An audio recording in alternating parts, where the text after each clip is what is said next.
CM గారు announce చేసినటువంటి amount గురించి ఎవరితో కాంటాక్ట్ లేరా మీకు? అదే సార్ ప్రాసెస్ అవుతుంది సార్. ప్రాసెస్ అదే చేస్తున్నారు.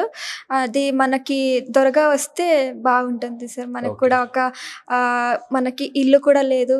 ఇల్లు మనకి నాన్నకి ఒక ఇల్లు కట్టించాలన్న ఆశ. డబ్బులు వస్తే కొంచెం నాన్నది అప్పులు ఉన్నాయి అవన్నీ తీస్తే కొంచెం బాగుంటుంది. ఆంధ్ర ప్రభుత్వం చాలా మందికి చాలా చేసింది. మొన్న రీసెంట్ గా జ్యోతి ఎర్రాజీ గారికి కూడా పిలిచి 30 lakhs క్యాష్ ఇచ్చారు. ఇల్లు కూడా అనౌన్స్ చేస్తారు, ఉద్యోగం ఇస్తానని చెప్పారు. ఖచ్చితంగా మీకు చేస్తారని ఆశిస్తున్నాను. అలాగే ఇండియా ఫైనల్ మ్యాచ్ ఆడేటప్పుడు ఐ థింక్ ఇండియా టాస్ గెలిచింది అనుకుంటా. టాస్ గెలిచిన తర్వాత బ్యాటింగ్ తీసుకోకుండా వాళ్ళకి బ్యాటింగ్ వేయడానికి గల కారణాలు ఏంటి? అంటే సార్ టీంతో మొత్తం మేము డిస్కషన్ చేసిన తర్వాత నాకు ఆ రోజు భయం ఉండేది. నేను సార్కి మా చైర్మన్ సార్ ఉన్నారు మహంతేష్ సార్ కాల్ చేసి సార్ నాకు చాలా భయం వేస్తుంది సార్ అన్నాను. సార్ అన్నారు ఏం కాదమ్మా మొత్తం టీం మొత్తంతో మాట్లాడుకొని ఆడించు అవుతుంది అన్నారు. దాని తర్వాత సార్ నేను టాస్క్ వెళ్ళినప్పుడు సార్ చేతి పట్టుకొని నేను లోపలికి వెళ్ళాను. చేతి పట్టుకొని నేను టాస్క్ ఫ్లిప్ చేశాను కాయిన్ని. అది ఫైనల్లీ నాదయింది టాస్క్ అయిన తర్వాతనే సార్ ఒక మాట అన్నారు, ఈరోజు మేము మ్యాచ్ గెలుస్తామన్నారు. అప్పుడు నాకు కొంచెం చేసింగ్ టైంలో చూసినట్లయితే ఫస్ట్ 2-3 overs లోనే 2 wickets పడ్డాయి. కొంత భయపడిన సంఘటనే కదా. ఎలా అనిపించింది అప్పుడు 2 wickets పడ్డ తర్వాత? మ్యాచ్ కొద్దిగా క్లిష్టంగా ఉంటది, టఫ్ అవుతుంది అని అనిపించిందా సార్? అంటే మనతో నేపాల్ చాలా అంటే సీనియర్ ప్లేయర్స్ ఉన్నారు. 2016లో స్టార్ట్ చేశారు వాళ్ళు బాయ్స్ తో కూడా వాళ్ళు మ్యాచెస్ ఆడారు.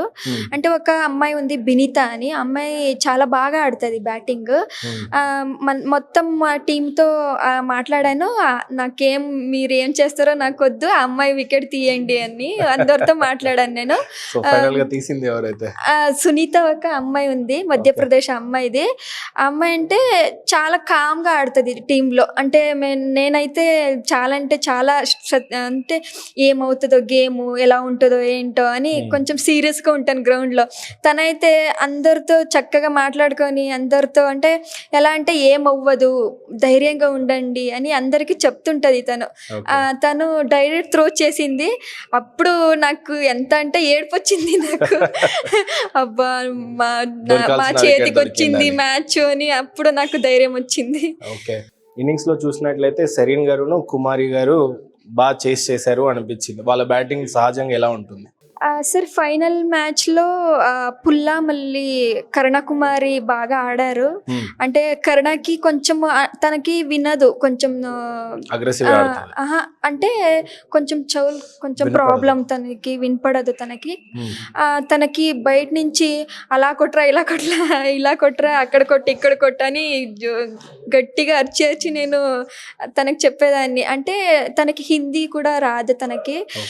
అంటే వేరే రన్నర్ ఉంటారు మనకి. అంటే మా బ్లైండ్ క్రికెట్ లో కేటగిరీ వైజ్ ఉంటది, B1 B2 B3 అని.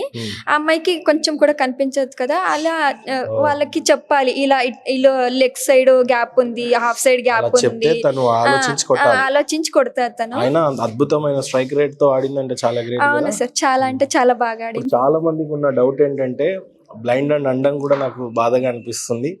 బట్ స్టిల్ అలాంటి అంగవైకల్యం కనిపించదు కాలు బ్లైండ్ అన్నప్పుడు క్రికెట్ ఎలా ఆడతారు అని అంటారు.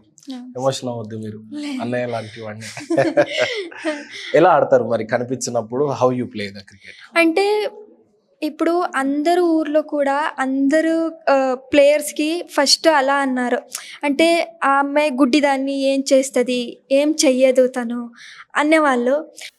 తర్వాత మేము ఇప్పుడు వాళ్ళకి ఆన్సర్ ఇచ్చాము. ఆల్రెడీ వాళ్ళకి అర్థమైంది అనుకుంటాను. అంటే బాగున్నా కూడా ఆడుకుంటారు, బాగలేకపోతే కూడా ఆడుకుంటారు. అవన్నీ మా ప్లేయర్స్ అవన్నీ పట్టించుకోకుండా ముందుకొచ్చి ఇలా సాధించారంటే నాకే ఒక ప్రౌడ్ అనిపిస్తుంది. Thank you so much. ఇంకా చాలా ముందు భారతదేశం కోసం ఆడాలి.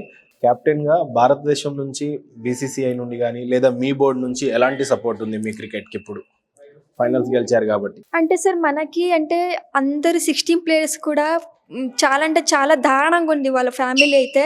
అంటే ఒక పూట తినడానికి కూడా దొరకదు. అంత కష్టం వాళ్ళకి.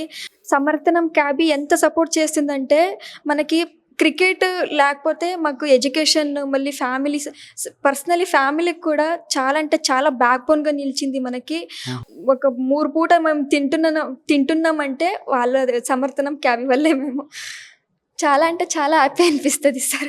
అంటే ఇప్పుడు మాకు అంటే నార్మల్ క్రికెట్‌కి అంత సపోర్ట్ చేస్తారు. మాకు బ్లైండ్ క్రికెట్‌కి సపోర్ట్ చెయ్యరు. ఎవ్వరు కూడా ముందుకు రారు బ్లైండ్ క్రికెట్‌కి సపోర్ట్ చేయడానికి. నేను ఆడియన్స్ మళ్ళీ అందరితో నేను రిక్వెస్ట్ చేసుకునేది ఒకటే, ఇప్పుడు నార్మల్స్ క్రికెట్ వాళ్ళు కూడా మన కంట్రీకే రిప్రజెంట్ చేస్తారు. మేము కూడా కంట్రీకే రిప్రజెంట్ చేస్తారు. ఈ తారతమ్యాలు ఎందుకు ఇలా చేస్తున్నారని నాకు అర్థం కావట్లేదు. నేను వాళ్ళతో రిక్వెస్ట్ చేసుకుంటున్నాను, నార్మల్ క్రికెట్‌కి ఎలా సపోర్ట్ చేస్తారో బ్లైండ్ క్రికెట్ కూడా అలాగే సపోర్ట్ చేయాలని నేను వాళ్ళతో కోరుకుంటాను సార్. తప్పకుండా సిగ్నేచర్ స్టూడియోస్ చూసే ప్రేక్షకులంతా కూడా ఖచ్చితంగా క్రికెట్ ఆదరించే సోదరులంతా కూడా సపోర్ట్ చేయాలని మనస్ఫూర్తిగా కోరుకుంటూ ఫైనల్గా చంద్రబాబు నాయుడు గారికి, మోడీ గారికి ఏం అప్పీల్ చేసుకుంటారంటే ఏం చెప్తారు? సార్ మేము విన్ అయిన తర్వాత మేము టీం మొత్తము అంటే మోదీ సార్‌తో ఎప్పుడు వెళ్తాము, ఆయనతో ఎప్పుడు మాట్లాడతాము, ఆయనతో వెళ్ళి షేక్ హ్యాండ్ ఇచ్చి ఎప్పుడు ఫోటో తీసుకుంటాము అని అందరూ క్యూరియాసిటీగా మేము వెయిట్ చేసాము. ఫైనలీ సార్ నుంచి ఫోన్ వచ్చింది, మమ్మల్ని పిలిచారు. చాలా అంటే చాలా హ్యాపీ అయింది. అంటే మా డ్రీమ్ కంప్లీట్ అయినట్టు.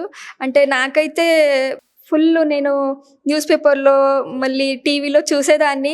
దగ్గరికెళ్ళి ఆయన చేతులిచ్చి, ఆయనతో పాటలు పాడి, మళ్ళీ చాలా అంటే చాలా మన నాన్న ఎలా మాట్లాడతారో మనతో అలా చక్కగా మాట్లాడారు అందరు ప్లేయర్స్‌తో. మళ్ళీ లడ్డు కూడా తినిపించారు.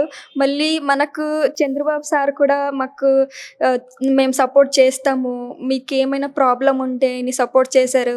మళ్ళీ మేము అడగకుండానే మాకన్నీ ఏమేం దిననిత్య సరుకులు కావాలో అవన్నీ మాకు పవన్ కళ్యాణ్ సార్ పంపించారు మనకి. మళ్ళీ మా ఎమ్మెల్యే సార్ ఎంఎస్ రాజు సార్, ఆయనైతే ఎంత అంటే నాకు అన్నలాగా అంత ఒక బ్యాక్ బోన్ లాగా నిలిచారు సారు. అంటే చాలా గర్వంగా అనిపిస్తుంది నాకు. అంటే నీకేమైనా కావాలంటే నన్ను అడగమ్మా, నువ్వు నాకు సొంత చెల్లిలాగా అన్నారు. అంటే మా తాలూకులో ఫంక్షన్ చేశారు. ఆ ఫంక్షన్ ఎందుకు చేశారంటే నాకు కొంచెం ఫైనాన్షియల్గా హెల్ప్ అవ్వాలి అని ఫంక్షన్ చేశారు. దానివల్ల చాలా అంటే చాలా హెల్ప్ అయింది నాకు రాజా సార్, మళ్ళీ మా అంకల్ ఉన్నారు ఎమ్మెల్సీ తిప్పేస్వామి అంకల్, ఆయనకు కూడా నాకు చాలా అంటే చాలా నేను రుణపడి ఉంటాను వాళ్ళకి.